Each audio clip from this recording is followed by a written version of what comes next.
What if I told you that one of the strangest arguments in the whole human origins story begins in a dry shelter in Jordan, not in a famous cave on Mount Carmel, not in the Nile Valley, and not at the great African fossil localities that have carried so much of the public imagination, but at Tor Faraj, a rocky shelter set into the southern Jordanian landscape, where stone tools, animal bones, hearth traces, and a very particular pattern of Middle Paleolithic behaviour force a difficult question into the open. If Neanderthals were moving through the Levant, and if the Dead Sea Rift formed a natural corridor linking Jordan, the Jordan Valley, Galilee and Mount Carmel, then why are we still asked to imagine that every important technical signal in this region had to come from an African migration pulse, as though the Levant had never been a world of its own? Tor Faraj matters because it sits in the southern Levant, in the terrain between the deserts of Arabia, the highlands of Jordan, and the great rift corridor that runs north and south like a geological seam through the ancient Near East. This was not a random point on a map. It was part of a movement zone, a broken chain of basins, slopes, wadis, springs, and ecological pockets that connected very different worlds. To the west lay the Dead Sea and the Jordan Valley. Farther north, the corridor opened toward Galilee and Mount Carmel, where the caves of Tabun, Skul, Kebara, and nearby sites held one of the most famous alternating sequences of Neanderthal and Homo sapiens occupation anywhere on Earth. To the south and southeast, the land opened toward Arabia, where Nubian Levallois technology later became one of the most debated signatures in the story of early Homo sapiens outside Africa. Tor Faraj sits in the middle of this argument like a quiet stone witness, telling us that the southern Levant was not a passive receiving station. It was a landscape where different populations, different tool traditions, and different ecological strategies overlapped for tens of thousands of years. The site has often been linked to the Levantine Mousterian, the broad Middle Paleolithic tradition associated in the region with both Neanderthals and Homo sapiens. And this is exactly where the problem begins. In Europe, Mousterian tools are usually placed firmly within the Neanderthal world. In the Levant, that same confidence dissolves, because the same broad technical universe turns up with different human fossils at different sites. Tabun has long been central to arguments about Neanderthal occupation. Kebara gave us a classic Neanderthal skeleton in a region that also produced the early Homo sapiens of Skul and Kafsa. Amud, with its tall, powerful body and large skull capacity, has always complicated the clean border between categories. The Levant is not a simple replacement theatre. It is a contact zone, a corridor, and a long inhabited frontier where stone tools alone cannot always identify the maker. That is exactly why Tor Faraj is so important. It sits in the southern extension of the same world, in the corridor that links Mount Carmel to Jordan and Arabia, and it shows that the Levantine Middle Paleolithic was never neatly sealed inside one population label. The geography itself argues against a simple story. The Dead Sea Rift is not just a deep geological trench. In human terms, it was a north-south highway carved into the land. Animals moved through it. Water sources clustered around it. Human groups tracked food, stone, shelter, and seasonal opportunity through it. A Neanderthal group in the Mount Carmel region did not need an impossible journey to reach Jordan. They had a natural corridor running before them. From the Carmel caves, the path drops into the Jordan Valley and follows the same broken landscape toward the Dead Sea Basin and beyond. Tor Faraj belongs to that world. It is therefore entirely reasonable to connect the southern Levantine Mousterian at Tor Faraj with broader Neanderthal movement through the Levant, especially when we already know that Neanderthals occupied caves farther north and that this region repeatedly shifted between different human groups. But here is where the argument changes. A corridor from Mount Carmel to Tor Faraj is one thing. A migration from Neanderthal Levantine groups into the Nile Valley, carrying Nubian Levallois technology into Africa, is something else entirely. That idea collapses under its own weight, because Nubian Levallois is not simply a Mousterian tool trick that can be handed to Neanderthals and marched westward into Egypt. It is a specific method of core preparation, centered on shaping a triangular or pointed form through a distinct pattern of ridge management and flake removal. It has its strongest early distribution in northeast Africa and Arabia, especially in contexts tied to Homo sapiens expansion, arid land mobility, and long-distance technological continuity across desert margins. To turn that pattern into a Neanderthal migration signal back into Africa is to reverse the logic of the evidence. It takes a tool tradition, usually treated as one of the strongest signs of early Homo sapiens dispersal across North Africa and Arabia, then assigns it to Neanderthals only because Neanderthals are visible in the Levant. Geography alone cannot do that work. The mistake comes from treating every corridor as a one-way migration route, and every tool as a tribal badge. The Dead Sea Rift explains movement from Mount Carmel into Jordan. It explains why Tor Faraj fits naturally within the broader Levantine world. It explains contact, overlap, and repeated occupation. What it fails to explain is a Neanderthal technical expansion into the Nile Valley through Nubian Levallois. That requires more than a path on the map. It requires a convincing chain of sites, dates, fossils, and tool transitions, showing Neanderthals carrying that technology south and west into Africa. That chain is not there. Instead, the stronger chain points in a different direction. It points from the Nile Valley and northeast Africa into Arabia and the southern Levant, then onward into the early Upper Paleolithic world of Ksar Akil, Manot Cave, and eventually the strange borderland industries of Europe. This is why the work of Geoffrey Rose and Anthony Marks in the early 21st century became so interesting. In 2014, Rose and Marks argued for an out-of-Arabia perspective on the Middle to Upper Paleolithic transition in the southern Levant. Their point was not that a single little band walked out of one cave and transformed Eurasia overnight. Their argument was more subtle and more dangerous to the standard picture. They were looking at technological continuity across Arabia, the southern Levant, and the wider Near East, and they saw that the classic division between African Middle Stone Age, Levantine Middle Paleolithic, and early Upper Paleolithic cultures was too rigid. Nubian Levallois, especially in the time range around 150,000 to 100,000 years ago, could be viewed as part of a deeper technical ancestry feeding into later blade and point traditions.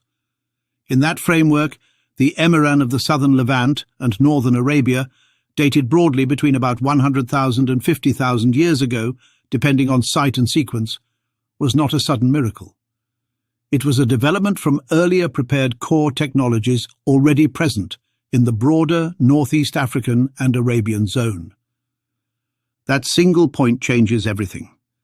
If Nubian Levallois is connected to later Emiran technology, and if Emiran technology sits at the root of early Upper Paleolithic traditions in the Levant, then the story of modern humans outside Africa is older, broader, and more complicated than the textbook version allows. The Emiran has long been treated as one of the great transitional industries, with Middle Paleolithic roots and Upper Paleolithic outcomes. It has features that look backward to Levallois preparation and forward to blade production. It sits at the doorway between worlds, and if its deeper ancestry lies in Nubian Levallois and related Northeast African Arabian technologies, then early Homo sapiens populations were already shaping the technical landscape outside Africa long before the famous 50,000 to 60,000 year migration window that became so dominant in public storytelling. That is the real bombshell. The argument is not that Neanderthals at Tor Faraj prove Homo sapiens came from Arabia. The argument is that Tor Faraj shows the southern Levant was part of a natural corridor of Neanderthal movement, while Nubian Levallois points to a different human signal tied to the Nile, Arabia, and early Homo sapiens expansion. These are overlapping worlds, not identical worlds. Neanderthals could move south through the Dead Sea Rift. Homo sapiens groups could move through the Nile Valley and Arabia. The Levant was the meeting zone. The era is forcing all of this into a single migration model where Africa sends one population out at one late date and everything outside Africa before that becomes a failed experiment, a dead branch, or a footnote. The Nile Valley is the key because it was never simply an African backdrop. It was one of the great corridors of human history, a riverine artery connecting northeast Africa to the Mediterranean, Sinai, Arabia, and the Levant. If Homo sapiens populations carrying Nubian Levallois were moving along this corridor between 150,000 and 100,000 years ago, then they were not waiting in Ethiopia for permission to enter world history at 60,000 years ago. They were already part of the Near Eastern story. They were already pushing into Arabia. They were already part of the technological background that later gave rise to the Emiran. In this reading, the Nile Valley is not just a launch point from Africa. It is a homeland corridor, a contact zone, and a partner region in the same ecological and technological system that included the southern Levant and northern Arabia. This also explains why the old phrase, "out of Africa," becomes less useful the more closely one looks at the geography. The Nile Valley is in Africa, but it is also attached to the Levant by Sinai. Arabia is not Africa, but it is connected to northeast Africa by sea crossings, land bridges, and coastal desert corridors. The southern Levant is not Africa, but it was repeatedly tied to northeast Africa by climate shifts, animal migrations, and tool traditions. The real prehistoric map was not a classroom map with thick political borders. It was a breathing system of wetlands, deserts, coastlines, river valleys, and mountain margins. When the Sahara was greener, movement widened. When aridity returned, corridors narrowed. Human groups did not obey modern continental categories. They followed water, stone, animals, and inherited knowledge. This is why the connection from Nubian Levallois to Emiran, then from Emiran to the Ksar-Akil and Manot cave world, is so powerful. Ksar-Akil in Lebanon is one of the classic early Upper Paleolithic sequences of the eastern Mediterranean. Manot Cave in western Galilee stands near the heart of the Levantine corridor, not far from the Mount Carmel zone, and its human fossil has been placed in the crucial period when Homo sapiens were interacting with, replacing, absorbing, or overlapping with Neanderthals in western Eurasia. The tools associated with this broader world show that the transition into the Upper Paleolithic was not a clean European invention. It had deep roots in the Near East. It carried older Levallois logic forward into blade production, point manufacture, and more standardized reduction sequences. It was not a break from the past. It was an inheritance. From there, the argument reaches Europe, and this is where the Châtelperronian becomes so explosive. The Châtelperronian has often been treated as a Neanderthal industry, especially in Western Europe, where it is associated with late Neanderthal contexts and has been at the center of debates over ornaments, blades, backed pieces, and cultural borrowing. But the technology itself has never sat comfortably inside a purely local Neanderthal story. It appears at the edge of the Middle to Upper Paleolithic transition, with features that look like a fusion of older Mousterian habits and incoming Upper Paleolithic concepts. If the Ksar-Akil and Manot world grew out of Emiran roots, and if those roots reach deeper into Nubian Levallois and the northeast African-Arabian corridor, then the Châtelperronian is not simply a Neanderthal invention in isolation. It becomes part of a wider chain of influence, contact, imitation, inheritance, and exchange running from the Nile and Arabia through the Levant and into Europe. That interpretation is controversial, but it is not fantasy. It fits the geography. It fits the timing better than the late migration myth. It fits the technological sequence better than the idea that modern humans appeared outside Africa only at the last moment with a fully formed Upper Paleolithic kit. It also explains why Europe at the end of the Neanderthal period looks so culturally tangled. We see Neanderthals with blade-like technologies, ornaments, pigments, and symbolic behavior. We see early Homo sapiens arriving with tool traditions that are not simply African copies, but Near Eastern developments. We see industries that look transitional because the people themselves were in transition, not only biologically but culturally, through contact across corridors that had been active for far longer than the old model allowed. Tor Faraj, then, is not the origin point of this chain, but it is an important anchor. It prevents the story from becoming too simple. It shows that Neanderthals belonged in the southern Levantine landscape. It shows that the Dead Sea Rift was a credible movement corridor from Mount Carmel into Jordan. It places Neanderthal behavior inside a zone also touched by later and earlier Homo sapiens movements. But it also separates the Neanderthal corridor from the Nubian-Levallois corridor. The first is a Levantine movement path. The second is a Northeast African-Arabian technological stream.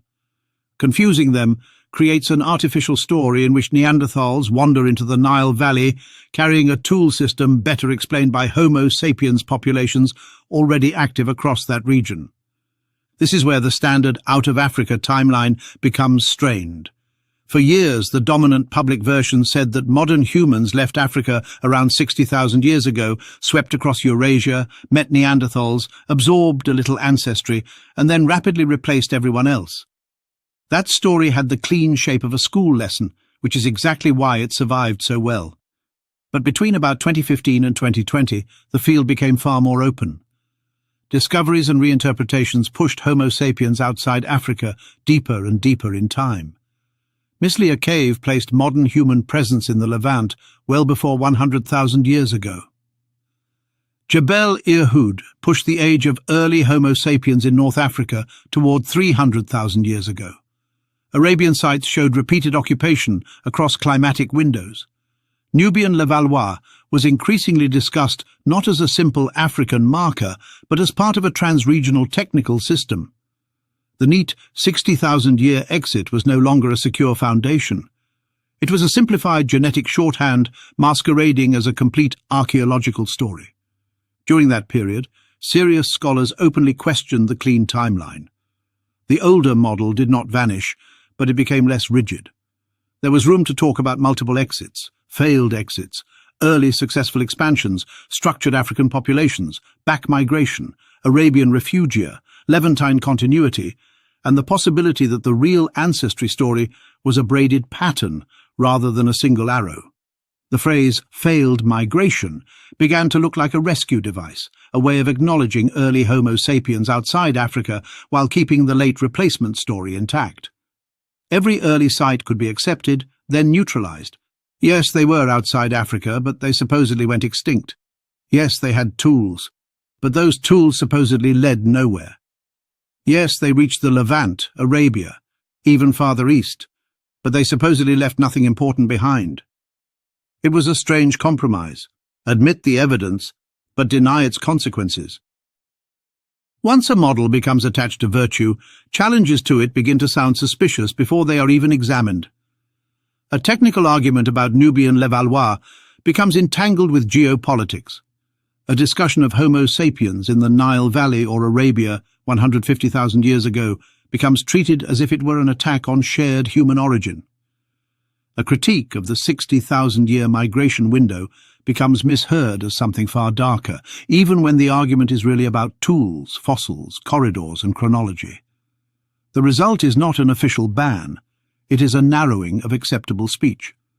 Researchers learn which questions are safe, which framings sound dangerous, and which conclusions create trouble.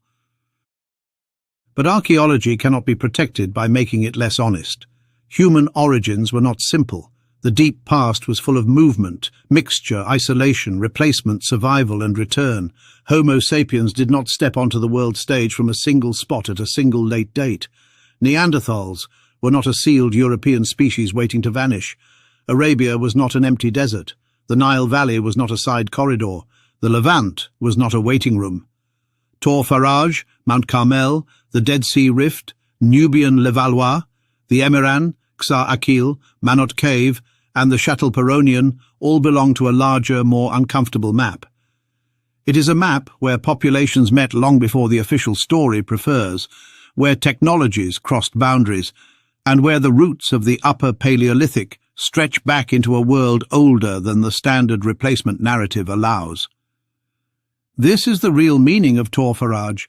It is not that one shelter in Jordan solves the whole mystery. It is that one shelter in Jordan forces the map back into view. Once the map is visible, the old story looks too narrow. Neanderthals had a natural corridor from Mount Carmel into the southern Levant through the Dead Sea Rift. Homo sapiens had a deep technological corridor from the Nile Valley into Arabia and the southern Levant through Nubian-Levallois and related traditions. The Emiran sits where those older worlds begin to transform into the early Upper Paleolithic. Ksar Akil and Manot Cave carry that transformation into the Eastern Mediterranean.